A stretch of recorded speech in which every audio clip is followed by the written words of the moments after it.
I'm going to destroy this FBI. In the next couple of weeks, it's going to be done. I actually just reached out to Brian Cole's attorney, and he finally got back to me, which I'm pretty excited about. I've been leaving messages with him, but I finally got through on text. And yeah, and I'm also being sued by the FBI director's girlfriend for an inordinately ridiculous amount of money, as you covered yesterday. Yeah. I heard you live say it, your prediction, so I'm holding you to it. And I'm hoping to, I've been on a good run these days, so we'll see if that one comes true. Okay, so look, we need to go over this because the pings, this entire case against Brian Cole, or at least what evidence we have to date, says that they know it was him because a year and a half to 2 years before the pipe bombs were planted, he bought some materials. We don't know what else he bought with it, if anything. He bought the materials about a year and a half to 2 years earlier, and that's how he had it. Still no comment on the black powder, how he had that in the ingredients, but whatever. And he was in the area as pinged by cell towers. That's right. Now, it's confusing in the affidavit. I mean, it's confusing if you don't know the technology. That's right. Armitage put out a tweet. This is the other day in response to, it's in incognito, but it says, the problem is the first cell phone ping from tower or whatever is in the wrong section compared to where the pipe bomber actually was. But without getting into that, I think we need to explain to people how this works. And I feel like I had a more backed out version, because I think we need the more backed out version of the cell towers, right? I sent you one, and so you'll have that in your text message thread between us. Oh, great. Now the feds are going to be looking through my text messages. Well, they might as well. I know. First of all, I took for granted they would be in any Yeah, it's inevitable. Let me see here. Okay, so let me bring this up. And we're going to see if I can't. I have to slide this down. Let's see what sort of things you accidentally reveal. Oh, no. I am so bloody neurotic about all of this stuff. But why can't I want to see a window, entire screen. Oh, for goodness sake. Share the window only. Yeah, but this is just because I'm an idiot. No. Kyle, did you tweet it out at any point? Oh, no, I don't know if I did, but I could probably share it if it's helpful. You could share it on your end. Yeah, let me take over here and help you. What the heck? No, because usually I see to the backdrop. I know it. I think I can actually present and share this. I'm getting better at using Rumble Studio because of you. Well, thank you. You'll teach me one of these days. Not that I chose to do it. Let's see. Share this. How do you feel about that? That's what we like. Okay, so we were talking about this earlier in order to understand how they've identified where the pinging is versus where the cell towers are, or the towers that ping them. So yeah, everybody needs to understand this. Once you understand this, you will understand either what is to come, or at the very least, the potential weaknesses of the evidence thus far in the affidavit based on what has been disclosed thus far. So everybody's looking at this. You see two number ones, you see two number twos, you see two number threes, and you see two number fours. That's right. So the one that we're seeing here, forget the little let me do a circle so people can see it. I'm going to direct your eyes to the center of the screen. You're going to see a number one, and my cursor is on it. Okay, folks, so right there, that is a ping. That is a ping. Well, that is where they identified the ping. Well, that's correct. But what people need to understand is the legs, we're going to call them the legs of the colors that are spread, and they're spread open. So in the sense of this way, they're an acute angle. Acute. What's the other one? I'm sorry. No, they're an obtuse angle, aren't they? I was saying acute, but no, they're a greater than 90-degree angle. They're 120 degrees, but it's not going to be the broader 270. It's the 120. Yeah. So we're going to say, like, imagine, not to say like the spreading of legs, but these are legs. It's like a spread legs. So in between the V of the legs, yes. What we're looking at is three, for example. Yeah. Is the tower, and the spread is what that tower covers by way of its reach, in terms of identifying pings within its coverage, its spectrum. Right. So Armitage, the guy that you were just showing on Twitter, Armitage has been responsible for the Blaze video analysis, or at least some of it. And he's I've been referring to him kind of as like a weaponized autistic guy, although I don't know that he's autistic per se, but he has that sort of a singular focus. He's a man that does video engineering for trade. And then he also, like, really, really narrowly, he's found this to be problematic. The story of the pipe bomber. Hold on. Do it. I'm running. One second. Yeah, the video is bad that they put out. They've been putting out this like degraded video stuff, and it's all been changed aspect ratio, and they've dropped the frame rate. And you guys have seen they look like claymation, so all that's problematic.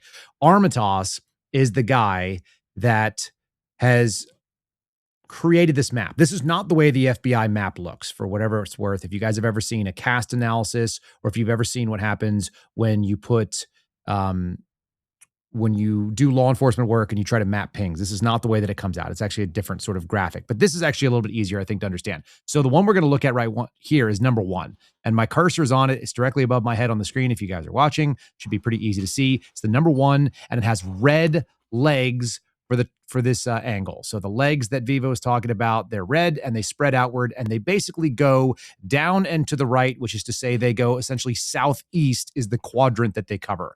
And they include things like this Whole Foods over here, and they include things like this little museum, and they include stuff that's all in this area, Garfield Park, and so on.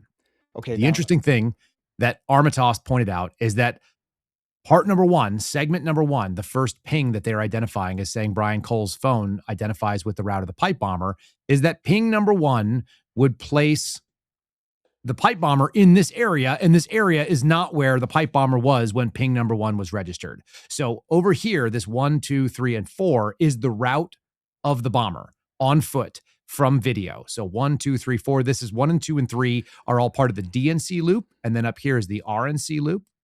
And as you can see, Sector 1, you would have to basically make the argument that Sector 1 is bigger or has a margin of error that includes just the edges, the northern edge, and so that you don't have a ping inside of the actual sector that they're claiming. And the same thing is true of 3. If you'll look at the orange little legs here, they're also outside. I don't know if you explained this part of it yet, and sorry, I had to, nothing of a bad emergency. I just had to run to the door.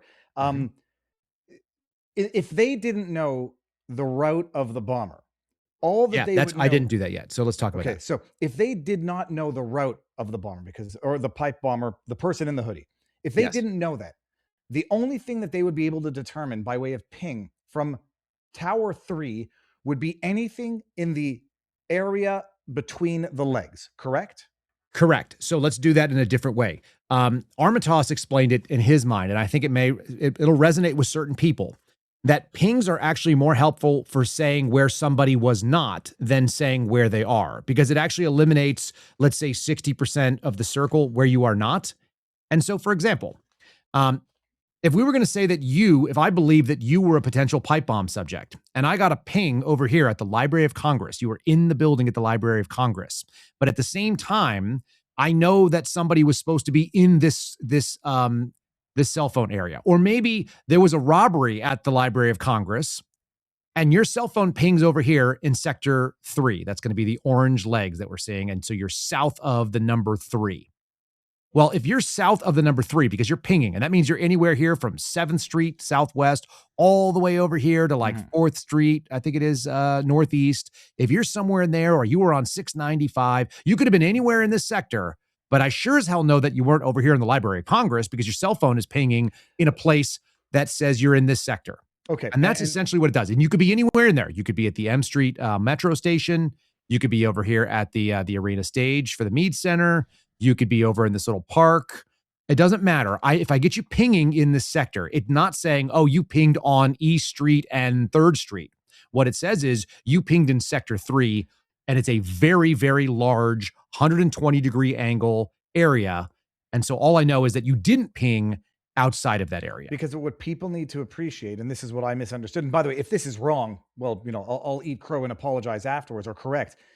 When it looks like, oh, they pinged the number 3 at this location, what it would mean is that if you did not know where the pipe bomber was, and you had none of these other colors, you didn't have red, pink, red, purple, yellow, or blue, you said you would only know that the 3 ping was anywhere in that triangle. You'd have to shade the entire thing. It's like that ping could have been anywhere in there.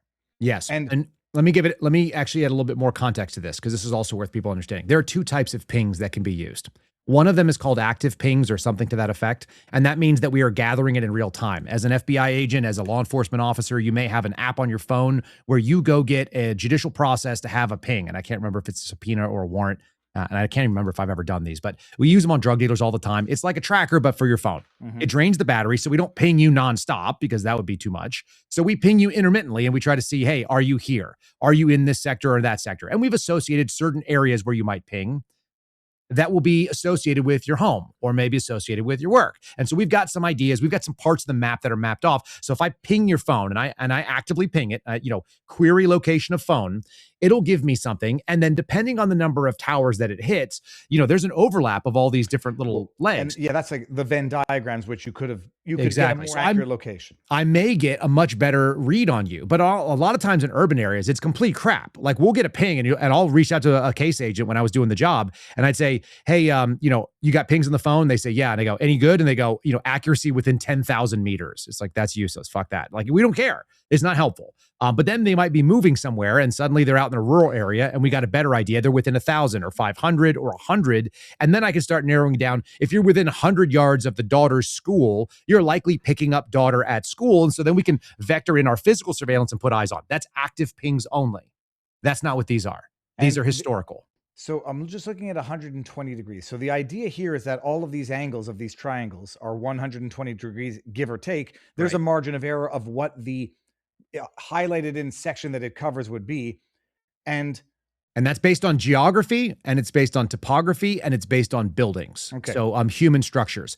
So it can be limited. It's usually more limited than not. It doesn't usually expand more, but there's a possibility that you have a change in the tower orientation just a little bit because of wind or because of the way the building is oriented or somewhere.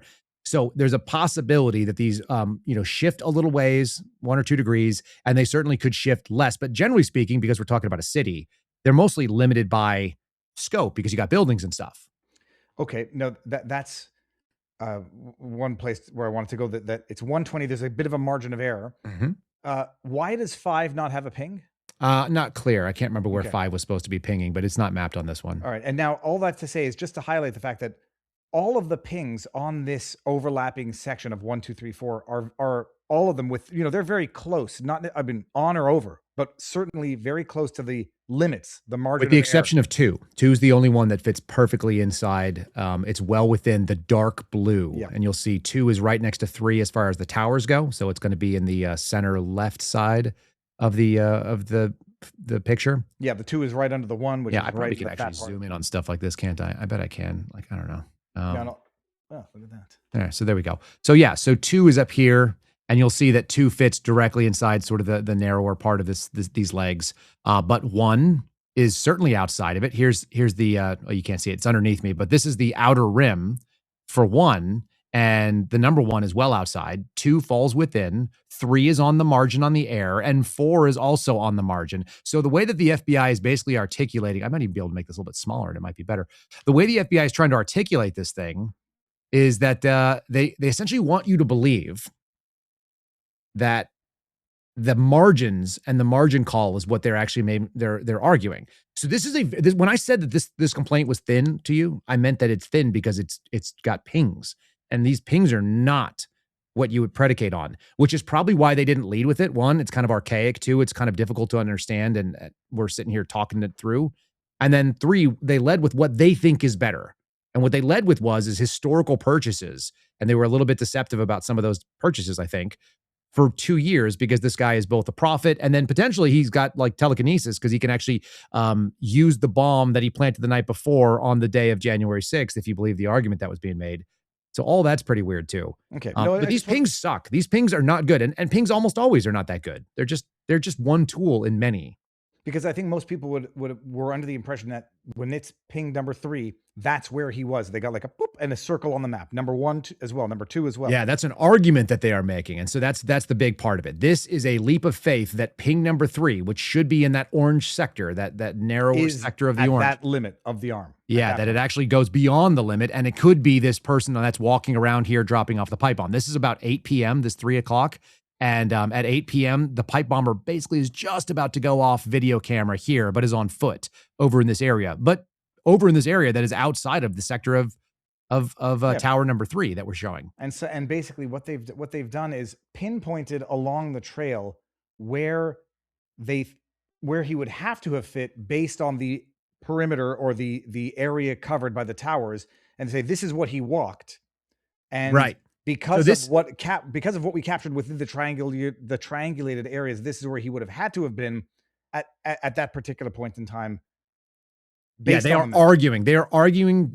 Would you believe us that that this tower number 1 and this ping? So here he was on the route. We're arguing that he actually pinged this tower while over here because that's where he would have had to have been if we want to make the argument that Brian Cole was carrying Brian Cole's cell phone on the night when they believe that Brian Cole was delivering pipe bombs as the brawny, autistic black guy with 60% torso and 40% legs. If he's the guy and he was carrying his own phone, which is what they want to say, then he's got to be outside of Sector 1, but still pinging off the tower that covers Sector 1. You and can so take out it's a leap of faith.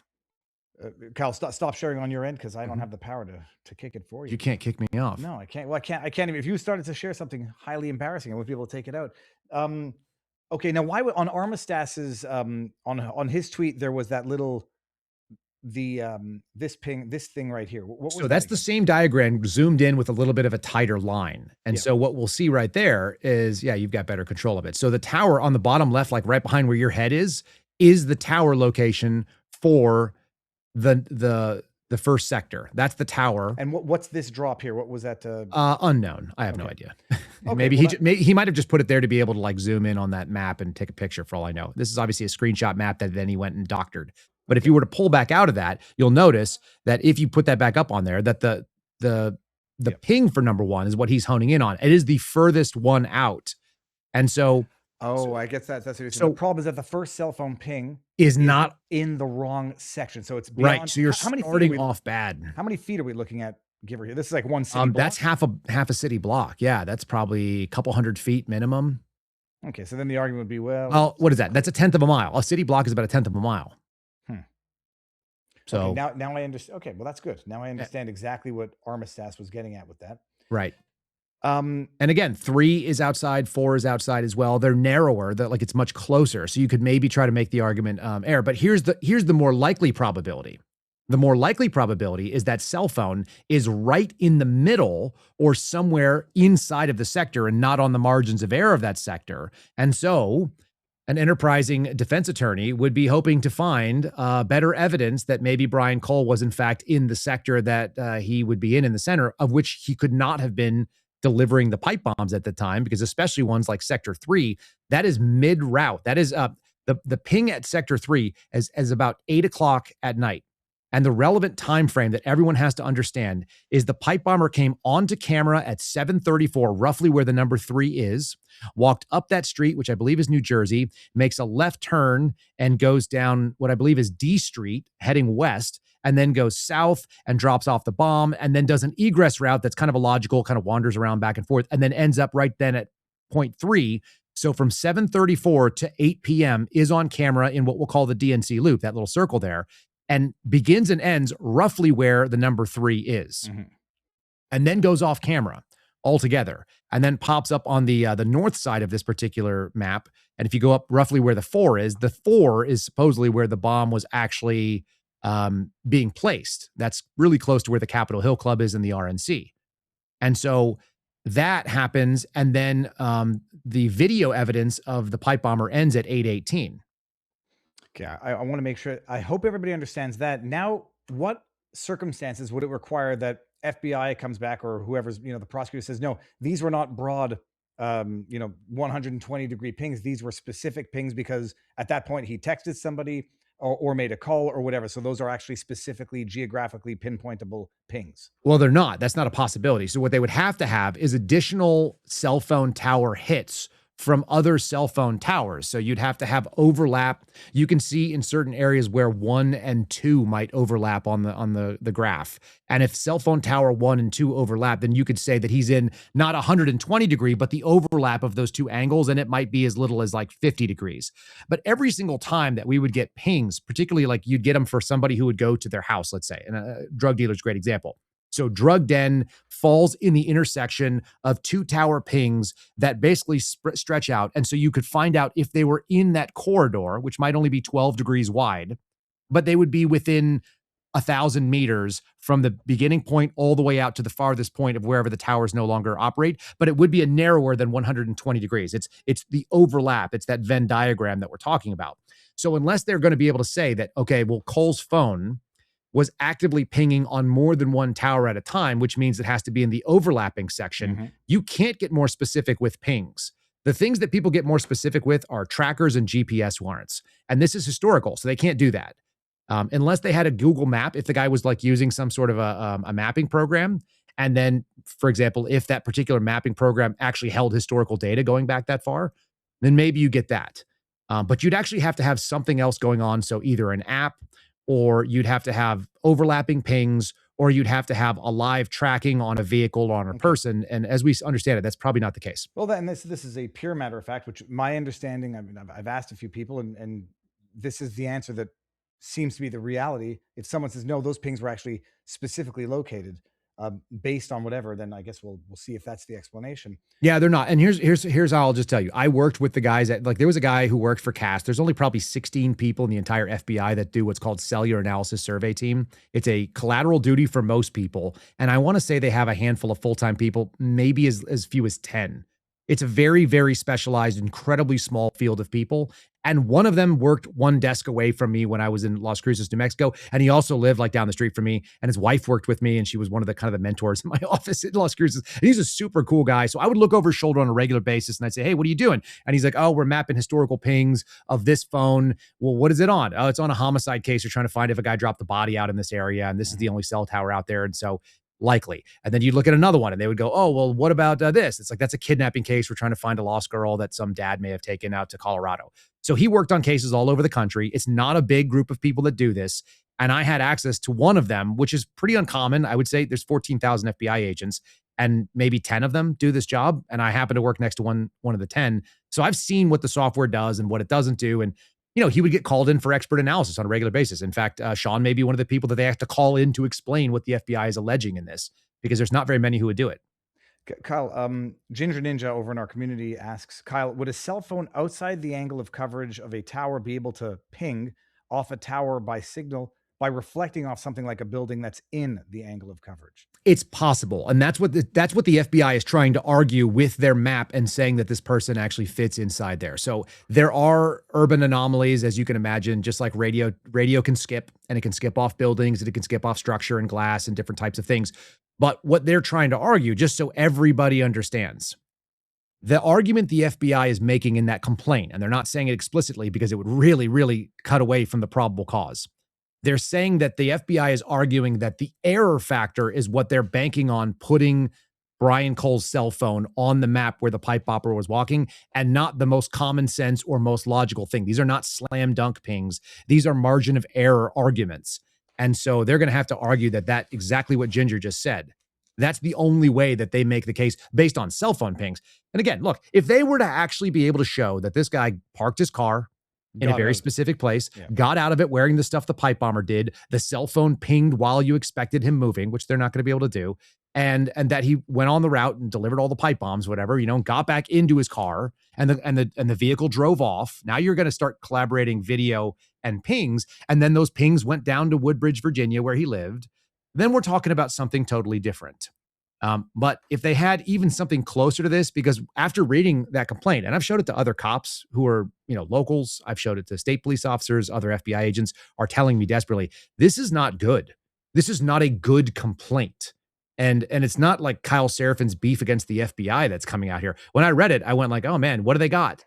Oh, really? You wrote a complaint that badly, that thin, and you think this is going to stand? Essentially, they're trying to snow you with sort of technical garbage because you're a smart guy, and it didn't make sense to you when you read it. Well, I couldn't put together the pings, which is why I need to rely on the weaponized autism of, That's right. of the likes of Armitage. And I'm saying that almost joke. Like I need someone to lay that out on a map and then explain to me, because I was under the impression, I suspect many people were, that the pings were, within a meter. How can you get a ping within a meter? You can't. You'd have to have a precision. You'd have to either ghost an app onto somebody's phone, which is a thing that can be done. You'd have to actually hijack their GPS, which you can do with certain types of warrants. You can do it with FISA. But you need a tracking warrant to be able to do that, where you can precision track the person. There are certainly programs. The Israelis have programs. NSO spyware is capable of doing these things, either Phantom or Pegasus. So there are tools that will allow you to do such things. But I'll just tell you straight up, like, pings are not it. They're a very loose and sort of weak, association with general. Armitage said it best. It says better that you are not somewhere than it does that you are definitively in some place, because I could rule you out based on pings, but it would be hard to rule you in. Does that make kind of sense? No, for sure. Someone said bring on Darren Beatty. Darren Beatty's in the government now. He's not in the not doing interviews, guys. No.